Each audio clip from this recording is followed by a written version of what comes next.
So the printmaking studio should open up soon if everything goes well, even if it's just limited numbers or even just studio access. After all this pandemic has settled down a bit, we should be able to get back into work, and in the meantime we can get ready for printmaking by making a matrix, which is what we call a plate, a block, or stuff that you can do at home. You can bring that into the studio and then print it. One that you can do at home really easily, when I say easy, it's as far as materials go, is the Collograph. Now this is good because you can just go to your recycle bin, pull out a bit of cardboard and use that as the matrix. Normally with Collograph, collo meaning glue, as it says, we use glue, we use PVA glue. But today I'm going to show you, I want you to experiment with this, not using glue, just using a knife, a ballpoint pen, a piece of cardboard. Now what that does is it makes it nice and flat and easy to print. If this is your cardboard, it can be a cereal packet, it can be, the back of a sketch pad is usually brilliant. That's actually the best type of cardboard. A comic backing board, the cardboard you get in a shirt box. There's all sorts of cardboard you can use, and probably even a pizza box. Each one will give you a slightly different effect. The smoother it is, the better it is, but the shellac will smooth things out. So if this is your card, one of the techniques I want you to do is called cut and peel, where you get your knife,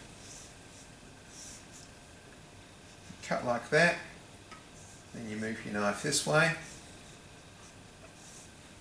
cut like that, and then you peel a piece out. When you do this, you're creating a nice black line. If you do it to a larger area, you're creating a darkish grey area.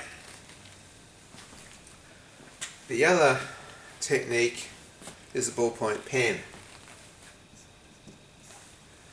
And as I've talked to you when we use fine nibs and things like that, a ballpoint pen is a brutal weapon because you've got to press down and roll the ball. And people are usually, they don't realise how hard they're actually pressing. In this case, press a little bit harder, because what the ballpoint pen does is that it indents the cardboard. And if you can indent your cardboard, you've got an image. It's not as dark as cut and peel, it's a little bit lighter. So the end result is with ballpoint pen is it looks like a line that's done with a ballpoint pen, not too dark. Whereas the cut and peel looks like it's done with a Sharpie marker pen or straight out ink, it's a lot darker. And because of the process, the whole thing has this sort of very aged look to it. Cheap and easy. Often when I've shown students Collograph, we've gone through and we've stuck down leaves and feathers, which can make a big mess. We've gone to all sorts of things, we've put glue on, we've done all this stuff, and I think I sort of overwhelmed students with it. This is sort of keeping it pretty simple with only two techniques. If you restrict yourself to those two techniques, later on you can start playing with other techniques, but just for now, restrict to two techniques. If you've got shellac or methylated spirits at home, you can get these from the hardware store.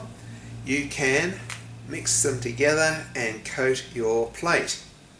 If not, wait till you get back into the studio, as we usually have plenty of that in the studio.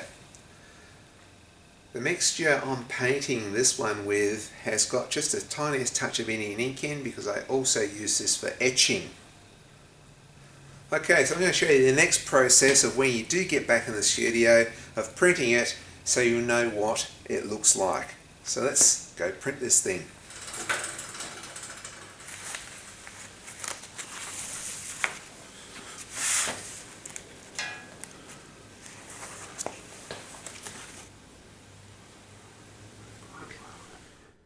I'm going to do a comparison between the plate and the print. You can see the bit where I've just torn away the cardboard. It's got sort of a black grainy bit. It's got little fibres in there. You can sort of see the fibres that have picked up a light bit, but all around them the ink got in there and just made that print. Look in the eye socket here. You can see where I've torn away and I've gone over it with a ballpoint pen. If we have a really close look at the bits with a ballpoint pen, you can see it's a very soft, fuzzy sort of a line. Some bits more so than others. Some bits I've pressed a bit harder. Some bits I haven't pressed as much and it's a lot lighter. So it gives you a bit of a tonal range. Bit disappointed with the temple section here. I'd probably go over that and try and make that a bit darker there. Or I could get a bit more shellac and just paint over that, and that will sort of soften that a bit so it's not quite as dark. And down there I'd probably go over there as well. So this is not necessarily the final print. I can keep working on the plate. Let's have a look at these specks here.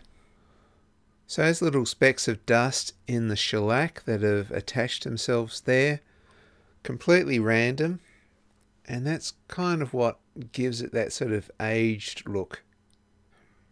Like I said, I can work the plate. I can go back and I can make this bit darker. I can make this bit darker as well. I can blend things in, so I can get quite a tonal range. And after I've made this, I can print off half a dozen or so before it starts to break down. Still a unique form of printmaking that all printmakers should have a go at. So there you go. It's a kind of fun technique you can do with very little resources. When we get into the studio again, you can print those off. If you've got any questions, put them in the comments section of this video and I'll get back to you. If you want to do a little bit more research, I've dropped into the description of this video a couple of links to other videos on Collograph. Stay safe, stay indoors, and I'll see you in the next video.